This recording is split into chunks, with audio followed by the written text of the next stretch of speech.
नमस्कार विद्यार्थी मित्रांनो, आज आपण भारतातील दारिद्र्याची कारणे आणि उपाय या संदर्भामध्ये जी चर्चा आहे ही चर्चा या ठिकाणी करणार आहोत।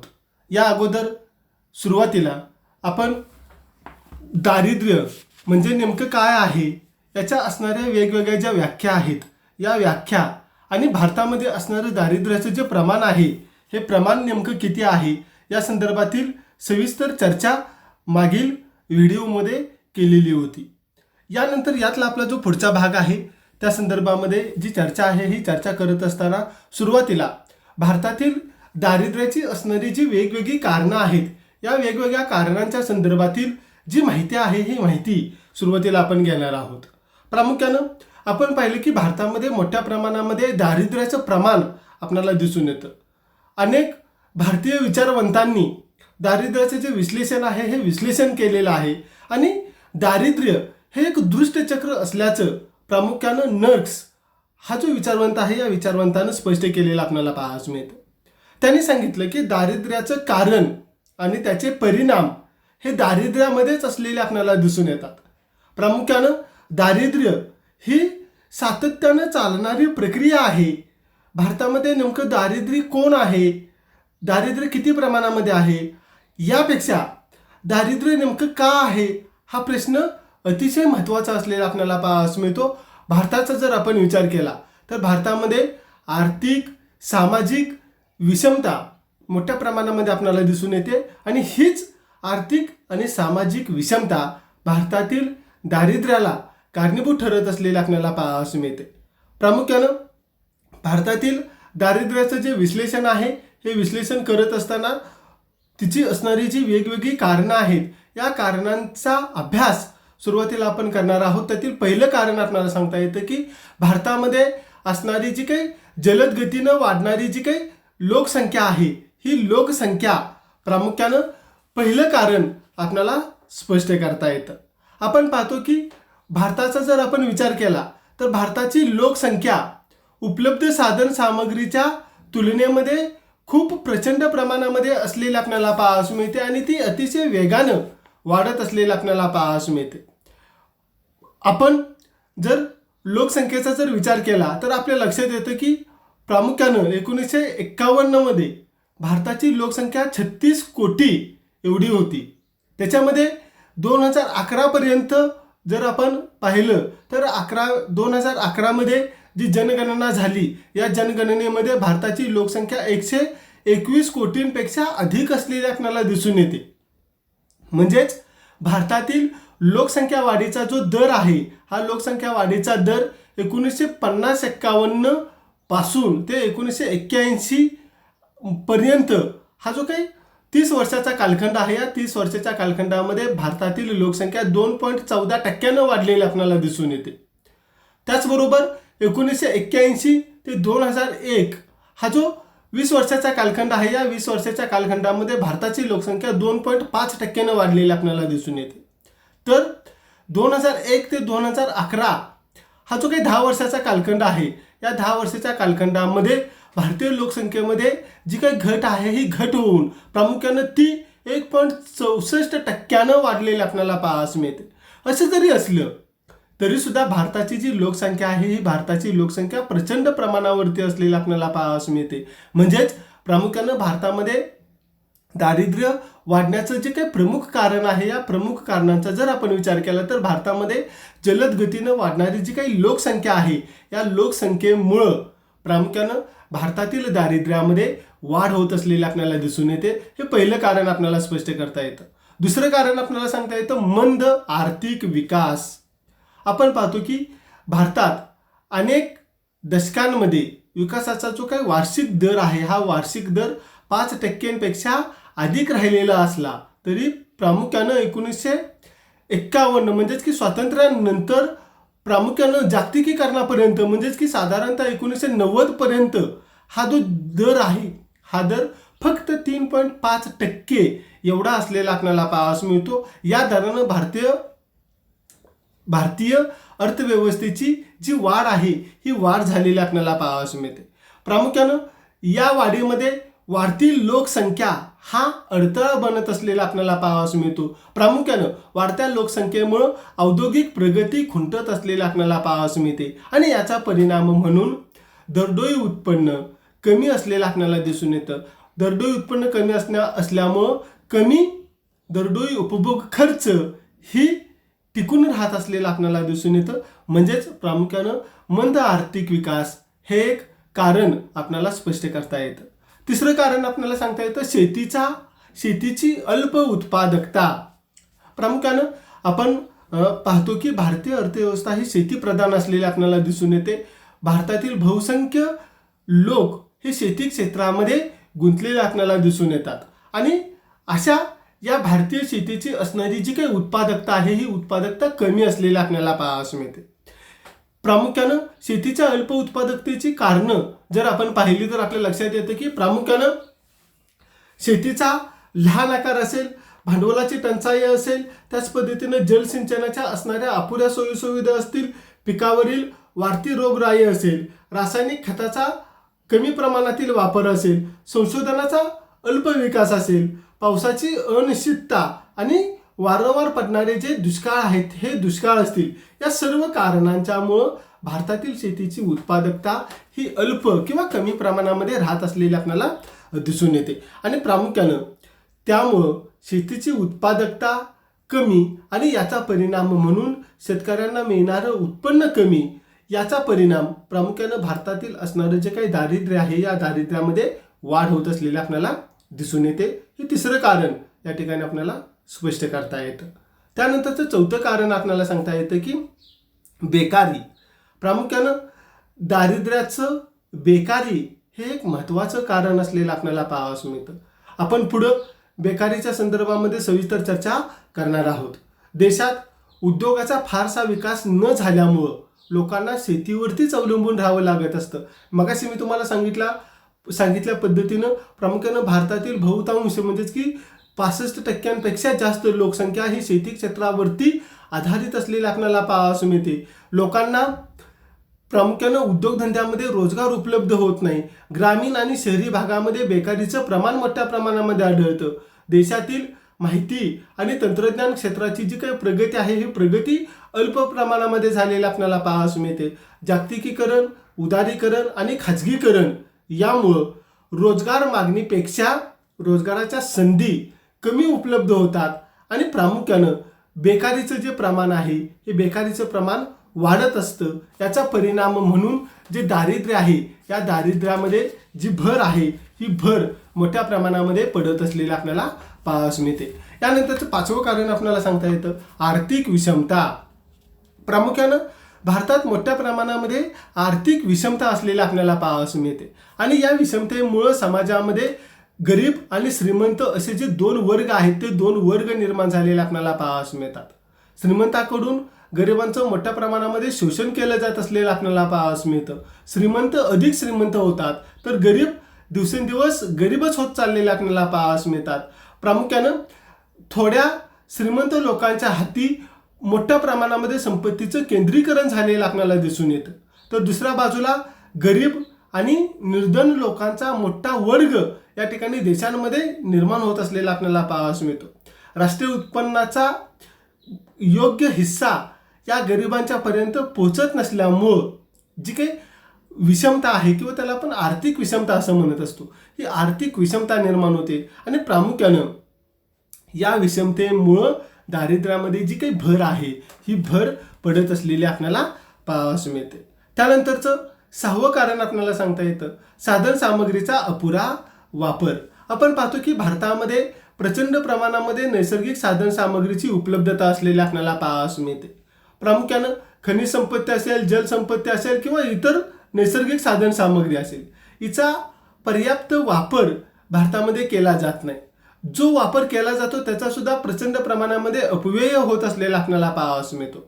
शेती पूर्ण क्षमतेनं केली जात नसलेली आपल्याला पाहावयास मिळते आणि याचा परिणाम म्हणून देशामध्ये खुल्या आणि छुप्या बेकारीचं प्रमाण मोठ्या प्रमाणामध्ये वाढत असलेलं आपल्याला पाहावयास मिळतं. साधन सामग्रीचा योग्य पद्धतीनं वापर न केल्यामुळं उत्पन्न कमी राहतं आणि दारिद्र्याचं प्रमाण या ठिकाणी वाढत चाललेलं आपल्याला पाहावयास मिळतं. हे कारण या ठिकाणी आपल्याला स्पष्ट करता येतं. पुढचं कारण आपल्याला सांगता येतं भाववाढ. प्रामुख्यानं भाववाढ हे एक दारिद्र्याचं प्रमुख कारण मानलं जात असलेलं आपल्याला पाहावयास मिळतं. प्रामुख्यानं सतत वाढणाऱ्या वस्तूंच्या किमतीमुळं पैशाची असणारी जी काही खरेदी शक्ती आहे ही खरेदी शक्ती घटत असलेली आपल्याला पाहावयास मिळते आणि याचा परिणाम म्हणून समाजामध्ये असणारा गरीब मध्यम वर्ग यांना आपल्या उत्पन्नापेक्षा किंवा आपणाला मिळणारे जे उत्पन्न आहे या उत्पन्नापेक्षा कमी वस्तू आणि सेवा उपलब्ध होत असलेल्या आपल्याला पाहावयास मिळतात. एकूण उत्पन्नापैकी जवळजवळ 70 ते 80% हिस्सा हा अन्नधान्यांवरती खर्च होत असलेला आपल्याला पाहावयास मिळतो आणि याचा परिणाम म्हणून प्रामुख्यानं कमी उत्पन्न गटातील लोकांचा इतर वस्तूंचा जो उपभोग आहे हा उपभोग घटत असलेला आपल्याला दिसून येतो. प्रामुख्यानं वस्तूच्या वाढणाऱ्या ज्या काही किमती आहेत त्या किमतीमुळे गरिबीचं प्रमाण मोठ्या प्रमाणामध्ये वाढत जातं आणि याचा परिणाम म्हणून दारिद्र्याचं जे प्रमाण आहे हे प्रचंड प्रमाणावरती वाढलेलं आपल्याला पाहावयास मिळतं. त्यानंतरचं पुढचं कारण आपल्याला सांगता येतं भांडवल व संयोजन कौशल्याचा अभाव. प्रामुख्यानं आपण पाहतो की देशाच्या आर्थिक विकासाचा जो दर आहे किंवा देशातील विकासाचा दर वाढवण्याच्या दृष्टिकोनातून भांडवल आणि त्याचं संयोजन हे अत्यंत महत्त्वाचं असलेलं आपल्याला पाहावयास मिळतं. परंतु भारतात भांडवल आणि संयोजन कौशल्याचा अभाव मोठ्या प्रमाणामध्ये दिसून येतो आणि त्यामुळं दारिद्र्यामध्ये जी वाढ आहे ही वाढ होत असलेली आपल्याला दिसून येते. त्यानंतरचं नवं कारण आपल्याला सांगता येतं शिक्षण आणि कौशल्यांचा अभाव. आपण पाहतो की भारतामध्ये शिक्षणाचा प्रसार पाहिजे त्या प्रमाणामध्ये झालेला आपल्याला दिसून येत नाही. ग्रामीण भागामध्ये आजही निरक्षरतेचं प्रमाण मोठ्या प्रमाणावरती आपल्याला दिसून येतं. देशामध्ये शिक्षणाचा त्याचबरोबर व्यावसायिक शिक्षणाचा प्रचंड प्रमाणावरती जो अभाव आहे हा अभाव आपल्याला दिसून येतो. कौशल्यावरती आधारित शिक्षणाचा अभाव भारतामध्ये दिसून येतो. संयोजन कौशल्याचा अभाव आपल्याला दिसून येतो आणि या सर्व कारणांच्यामुळं प्रामुख्यानं दारिद्र्याचं जे प्रमाण आहे हे दारिद्र्याचं प्रमाण मोठ्या प्रमाणात वाढत असलेलं आपल्याला पाहावयास मिळतं.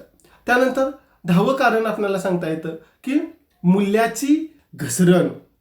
प्रामुख्यानं आपण पाहतो की भारतामध्ये मानवी मूल्याधिष्ठित व्यवस्था होती. म्हणजेच की भारतामध्ये सुरुवातीचा जो काही काळ आहे किंवा स्वातंत्र्यपूर्व काळ ज्याला आपण म्हणत असतो म्हणजेच की 1950च्या अगोदरचा जो काही कालखंड आहे या कालखंडाचा जर विचार केला तर मूल्याधिष्ठित अर्थव्यवस्था आपल्याला दिसून येते.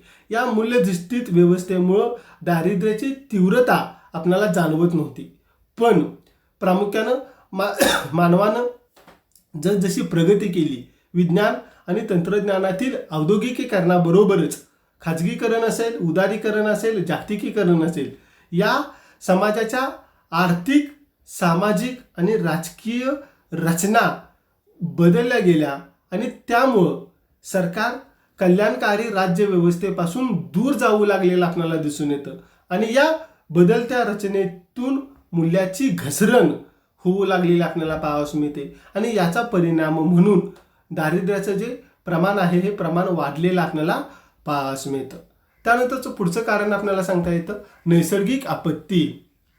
प्रामुख्यानं आपण पाहतो की भारतासारख्या देशांच्यामध्ये दुष्काळ महापूर अतिवृष्टी भूकंप हवामानाची प्रतिकूलता मान्सूनची अनिश्चितता यासारख्या ज्या काही नैसर्गिक आपत्ती आहेत त्या नैसर्गिक आपत्तीमुळं उत्पादनावरती त्याचा जो प्रतिकूल परिणाम आहे हा प्रतिकूल परिणाम झालेला आपल्याला दिसून येतो.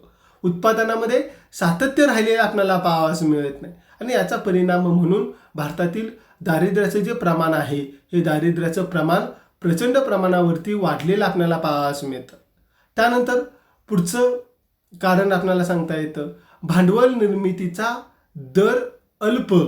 प्रामुख्यानं भांडवल निर्मितीचा जो दर आहे हा दर अल्प असलेला आपल्याला पाहावयास मिळतो. देशाचा विकास भांडवल निर्मित दरावरती अवलंबून असलेला आपल्याला पाहावयास मिळतो.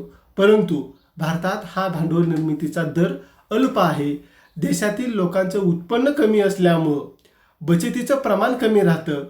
बचतीचं प्रमाण कमी असल्यामुळं भांडवल निर्मितीची गती या ठिकाणी कमी राहते. प्रामुख्यानं भांडवल निर्मिती कमी असल्यामुळं गुंतवणूक कमी होते आणि राष्ट्रीय उत्पन्नाची पातळीसुद्धा कमी राहत असलेले आपल्याला पाहावयास मिळते. याचा परिणाम म्हणून प्रामुख्यानं एकूण रोजगार घटत असलेला आपल्याला पाहावयास मिळतो आणि प्रामुख्यानं भांडवल निर्मितीचा अल्प दर हे एक दारिद्र्याचं कारण आपल्याला या ठिकाणी स्पष्ट करता येतं. त्यानंतरचं 13वं कारण आहे पर्यायी रोजगार क्षेत्राचा अभाव. प्रामुख्याने मी तुम्हाला मगाशी सांगितल्या त्या पद्धतीनं बहुतांश ग्रामीण भागातील लोक शेतीवरती आधारित असलेले आपल्याला पाहावयास मिळतात. या वाढत्या लोकसंख्येमुळे काय झालेलं आहे तर जमिनीवरील ताण वाढत गेलेला आपल्याला पाहावयास मिळतो. ग्रामीण जनतेच्या दारिद्र्यामध्ये यामुळे भर पडलेले आपल्याला पाहावयास मिळते. प्रामुख्यानं ग्रामीण भागामध्ये निरक्षरतेचं प्रमाण मोठ्या प्रमाणावरती आपल्याला दिसून येतं. अंधश्रद्धा असतील, धार्मिक रूढी असतील, वेगवेगळ्या परंपरा असतील, कुटुंब नियोजन कार्यक्रम असतील, या सर्व घटकांच्यामुळे काय झालेलं आहे तर ग्रामीण भागातील रोजगाराच्या इतर संधी उपलब्ध झालेल्या आपल्याला पाहावयास मिळत नाहीत. वेगवेगळ्या घटकांच्यामुळं ग्रामीण भागातील मजूर हा आपलं घर सोडून इतर ठिकाणी रोजगार करण्यासाठी जाण्यास उत्सुक असलेला आपल्याला पाहावयास मिळत नाही किंवा त्यांना पर्यायी रोजगार त्या ठिकाणी उपलब्ध होत नसलेला आपल्याला पाहावयास मिळतो आणि याचा परिणाम म्हणून प्रामुख्यानं दारिद्र्याचं प्रमाण वाढत चाललेलं आपल्याला पाहावयास मिळतं. त्यानंतर पुढचं कारण आपल्याला सांगता येतं जमीन वाटपामध्ये विषमता.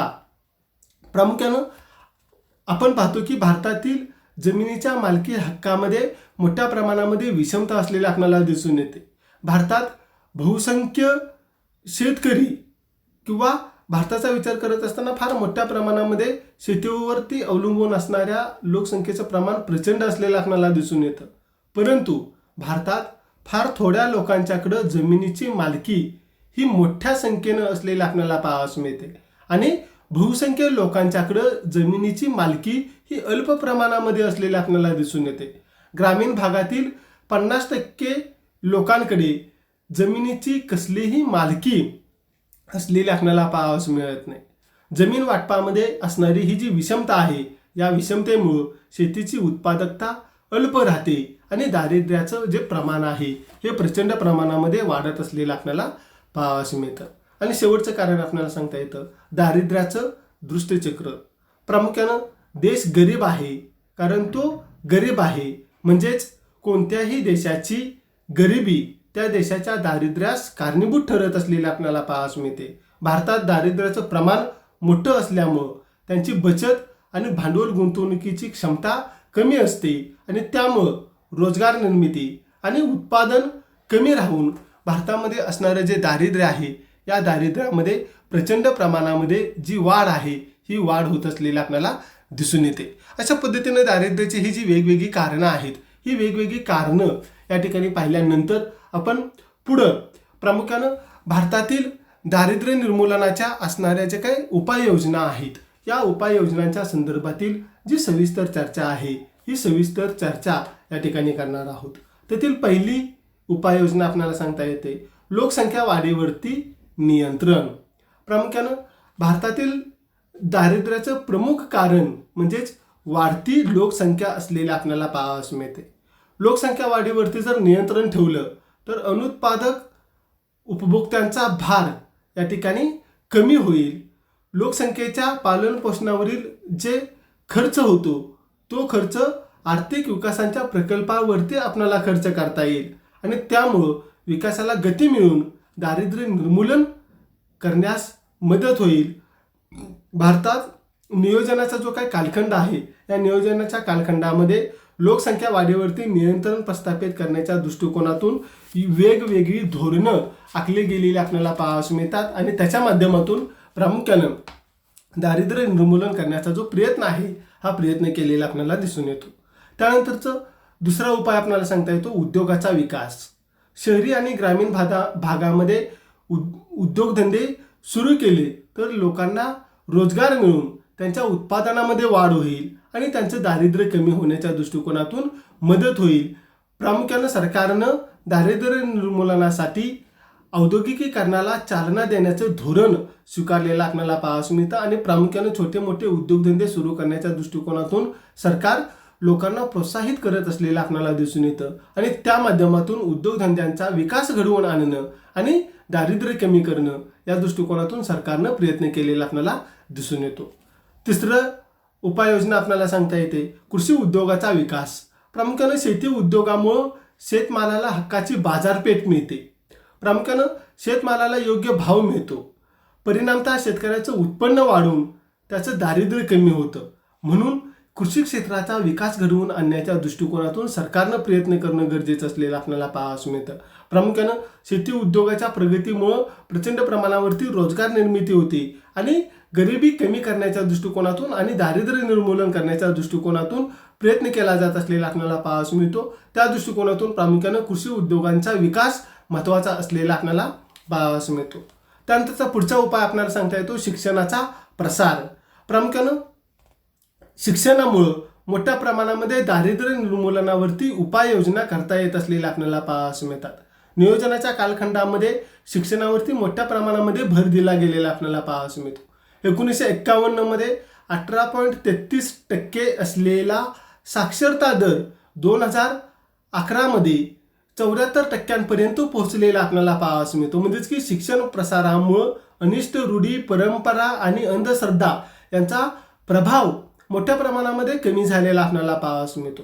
लोकांच्या मध्ये आधुनिक विचार प्रणाली निर्माण झालेली आपल्याला पाहावयास मिळते आणि याचा परिणाम म्हणून प्रामुख्यानं रोजगाराच्या नवीन संधी निर्माण होऊन दारिद्र्य कमी होण्याच्या दृष्टिकोनातून मदत होत असलेली आपल्याला पाहावयास मिळते.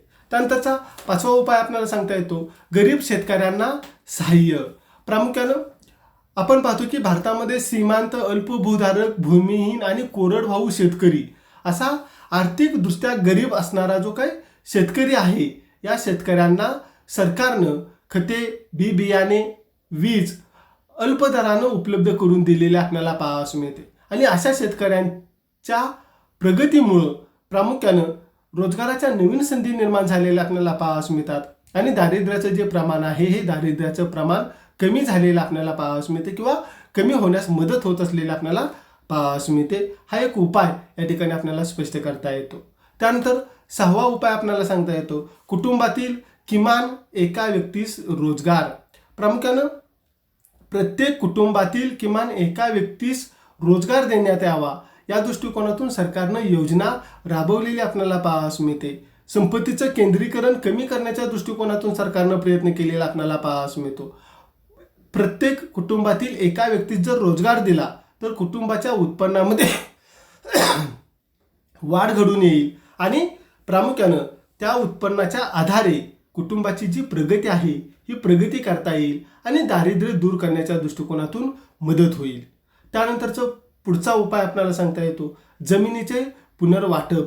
प्रामुख्यानं शेत जमिनीचं पुनर्वाटप जर केलं तर जमिनीचं केंद्रीकरण कमी होईल आणि भूमिहीन, अल्पभूधारक, मजूर, जमीन करणारे यांना जमिनीची मालकी मिळेल. याचा परिणाम म्हणून त्यांचं असणारं उत्पन्न वाढेल आणि दारिद्र्य कमी होण्याच्या दृष्टिकोनातून मदत होईल. त्यानंतरचा पुढचा उपाय आपल्याला सांगता येतो आर्थिक विषमता कमी करणे. प्रामुख्यानं आर्थिक विषमतेमुळं दारिद्र्य मोठ्या प्रमाणामध्ये वाढत असलेलं आपल्याला पाहावयास मिळतं. भारतात उत्पन्न आणि संपत्तीतील विषमता कमी करण्याच्या दृष्टिकोनातून सरकार प्रामुख्यानं श्रीमंतांच्या वरती मोठ्या प्रमाणामध्ये उत्पन्न कर, व्यवसाय कर, संपत्ती कर असे वेगवेगळे कर बसवून त्या मिळणाऱ्या पैशातून गरिबांसाठी दारिद्र्य निर्मूलनाच्या अनेक उपाययोजना राबवत असलेला आपल्याला पाहावयास मिळतं. त्यानंतरचा पुढचा उपाय आपल्याला स्पष्ट करता येतो अवास्तव यांत्रिकीकरण कमी करणं. म्हणजेच प्रामुख्यानं विविध कामं करण्याच्या दृष्टिकोनातून यंत्राचा वापर केला जातो तो कमी करून मजुरांना त्या ठिकाणी काम उपलब्ध करून देणं.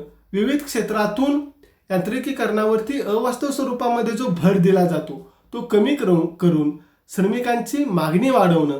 शेतमजूर, मजूर, भूमिहीन शेतकरी, अल्प व सीमांत शेतकऱ्यांना यामुळे रोजगार उपलब्ध होईल आणि त्यांचं दारिद्र्य कमी होईल.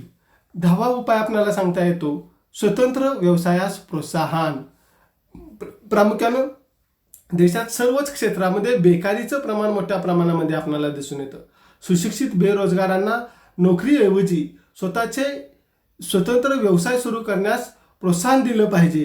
प्रामुख्यानं त्या दृष्टिकोनातून देशातील असणाऱ्या व्यापारी बँका असतील, राष्ट्रीयकृत बँका असतील किंवा इतर स्वयंरोजगार योजना असतील यांच्या माध्यमातून प्रामुख्याने स्वतंत्र व्यवसाय सुरू करण्याच्या दृष्टिकोनातून चालना दिली गेलेली आपल्याला पाहावयास मिळते आणि त्यामुळं बेरोजगारी कमी होऊन दारिद्र्याचं प्रमाण घटत जाईल. हा एक उपाय आपल्याला स्पष्ट करता येतो. पुढचा उपाय आपल्याला सांगता येतो संपूर्ण ग्रामीण रोजगार योजना. सप्टेंबर 2011 मध्ये जवाहर ग्राम समृद्धी योजना आणि रोजगार हमी योजना यांचा समावेश संपूर्ण ग्रामीण रोजगार योजनेमध्ये केला गेलेला आपल्याला दिसून येतो. त्यानंतर 12वा उपाय आपल्याला सांगता येतो अंत्योदय योजना. समाजातील सर्वात खालच्या स्तरातील गरिबांची आर्थिक स्थिती सुधारण्याच्या दृष्टिकोनातून या कार्यक्रमाची आखणी आणि अंमलबजावणी करण्यात आलेली आपल्याला पाहावयास मिळते. त्यानंतर सुवर्ण जयंती ग्राम स्वरोजगार योजना.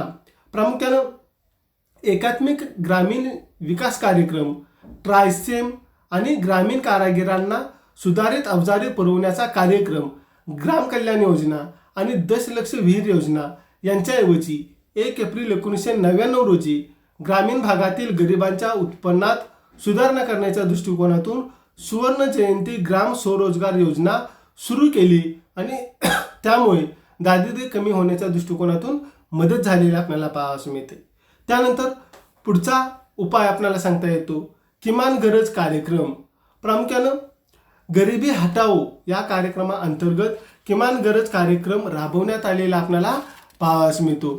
प्रामुख्यानं दारिद्र्य रेषेखाली जीवन जगणाऱ्या लोकांना त्यांची उपभोग पातळी वाढवण्यावरती भर दिला गेलेला आपल्याला पाहावयास मिळतो. भूमिहीनांना रोजगार, शिक्षण, आरोग्य, पाणी पुरवठा, रस्ते, वीज यासारख्या सोयीसुविधा उपलब्ध करून दिल्या गेलेल्या आपल्याला पाहावयास मिळतात.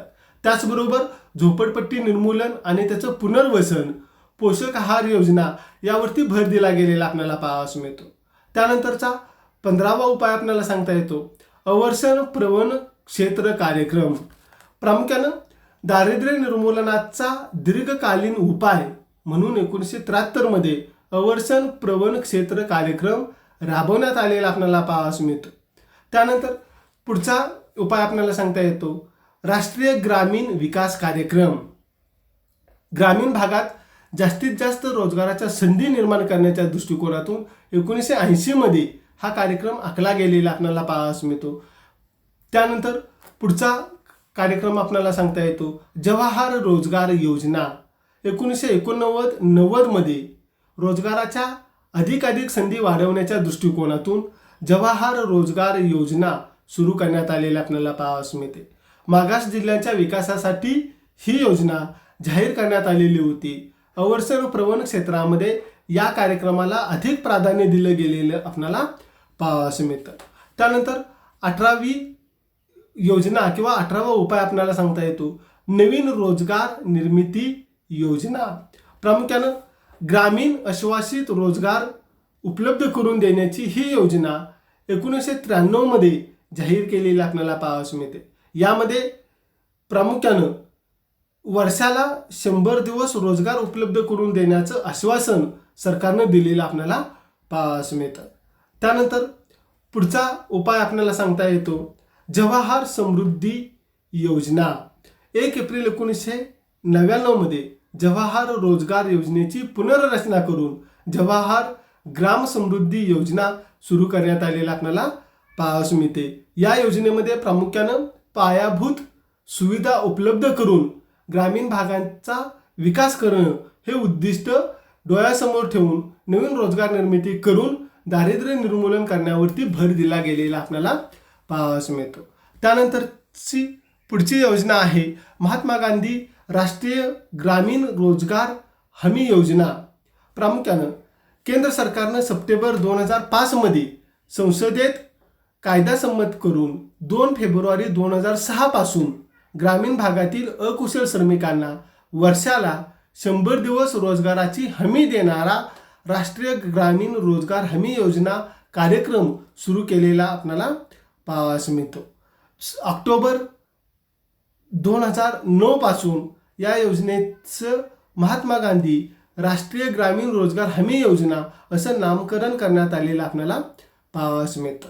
त्यानंतर पुढचा उपाय आपल्याला सांगता येतो राष्ट्रीय ग्रामीण जीवन ज्योती अभियान प्रामुख्यानं 3 जून 2011 मध्ये सुवर्ण जयंती ग्रामीण स्वयंरोजगार योजनेची पुनर्रचना करून राष्ट्रीय ग्रामीण जीवन ज्योती अभियान सुरू करण्यात आलेलं आपल्याला पाहावयास मिळतं. राजस्थानमधून या अभियानाची सुरुवात केली आणि या अभियानाला राष्ट्रीय ग्रामीण आजीविक अभियान असं सुद्धा म्हटलं जातं.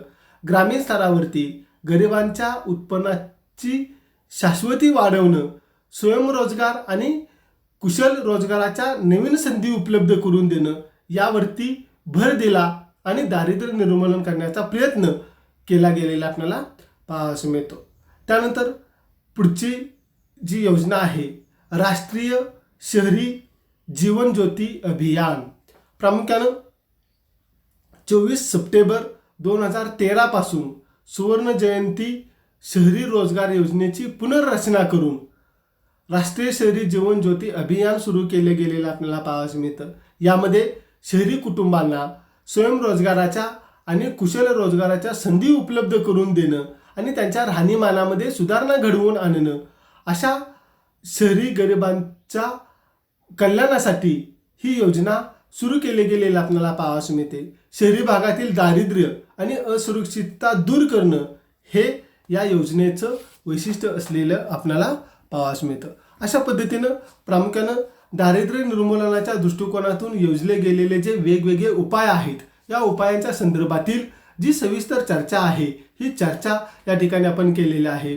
दारिद्र्याची कारणे आणि हे दारिद्र्य कमी करण्याच्या दृष्टिकोनातून योजले गेलेले जे उपाय आहेत या संदर्भातील जी चर्चा आहे ही चर्चा या ठिकाणी आपण केलेली आहे. धन्यवाद.